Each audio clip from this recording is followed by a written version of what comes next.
Gilbert Burns bilang GDM adalah petarung dengan pukulan terkeras. Yaps, itulah yang dikatakan Gilbert Durinho Burns dalam sebuah podcast. Sebagai petarung kelas welter yang sangat berpengalaman, GDM mungkin adalah petarung yang memiliki pukulan terkeras yang pernah ia hadapi. Gilbert sudah pernah berduel dengan Tyron Woodley, Kamaru Usman, hingga Khamzat Chimaev. Tapi pukulan GDM masih membekas di ingatannya. Pukulan jabnya saja sudah terasa sangat sakit, apalagi big stride atau uppercutnya. Tapi Gilbert mengatakan bahwa GDM saat melawannya tidak memiliki takedown defense yang cukup bagus. Hal senada juga dikatakan oleh Daniel Cormier bahwa GDM memang tidak bergulat, tapi saat melawan Belal, ia mampu meningkatkan takedown defense dengan baik hingga membuat Belal kewalahan. Tapi itu kesalahan Belal juga sih, yang tidak langsung menembakkan takedown sejak ronde pertama.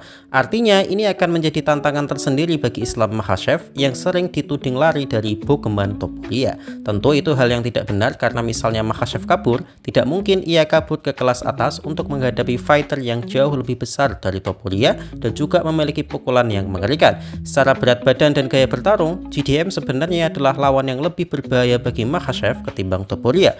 Apalagi Alexander Volkanovski akan membantu GDM dalam training campnya. Hanya saja, exposure terhadap GDM sebagai juara baru masihlah rendah. Padahal sangat mungkin GDM mampu mengalahkan Makhachev, meski di atas kertas Makhachev masih diunggulkan. Jadi bagaimana menurut kalian? Dibandingkan Ilia Topuria, sebenarnya lawan Makhachev di kelas welter lebih sulit. Memang betul kemampuan Topuria sangat hebat. Ia petarung yang cukup komplit, skill boxingnya di atas rata-rata dan juga ground game-nya cukup bagus. Dan yang paling mengerikan tentu saja knockout power-nya yang brutal.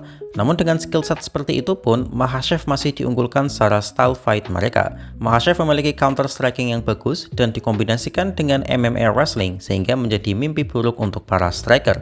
Hal ini disampaikan juga oleh pengamat sekaligus mantan atlet MMA tanah air, Max Metino. Pertarungan Islam versus Topuria tidak bisa dipungkiri adalah pertarungan yang paling dinantikan saat ini. Namun menurut saya secara style dan berat badan, lawan Makhachev di welter lebih mengerikan.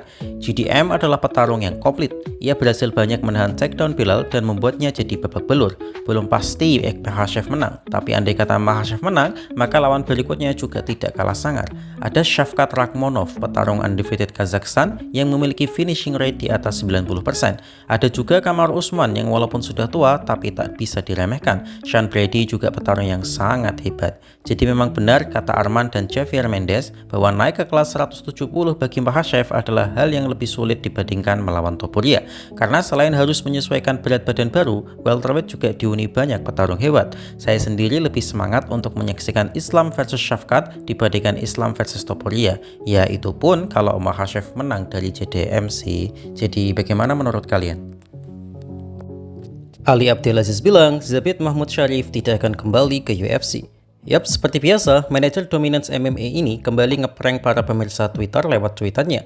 Beberapa hari yang lalu, ia dengan santuinya mencuit Zabit tanda panah Sun. Hal ini membuat banyak fans berharap bahwa ninja dari Dagestan ini akan kembali ke oktagon.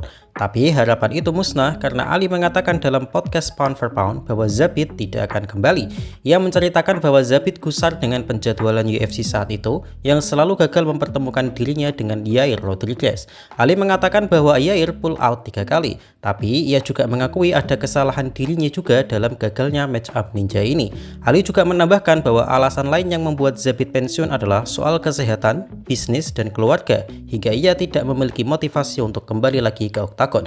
Tetapi Ali memberikan harapan baru bahwa adik dari Zabit, yaitu Hasan Mahmud Sharif yang saat ini berkarir di PFL, akan segera bergabung UFC.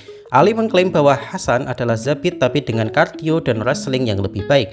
Bisa kita bayangkan sebagus apa Hasan jika Ali berkata benar. Mengingat satu-satunya masalah pada Zabit adalah kardionya yang belum siap 5 ronde.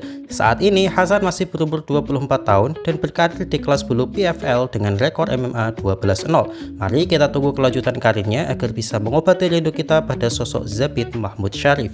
Jadi bagaimana menurut kalian?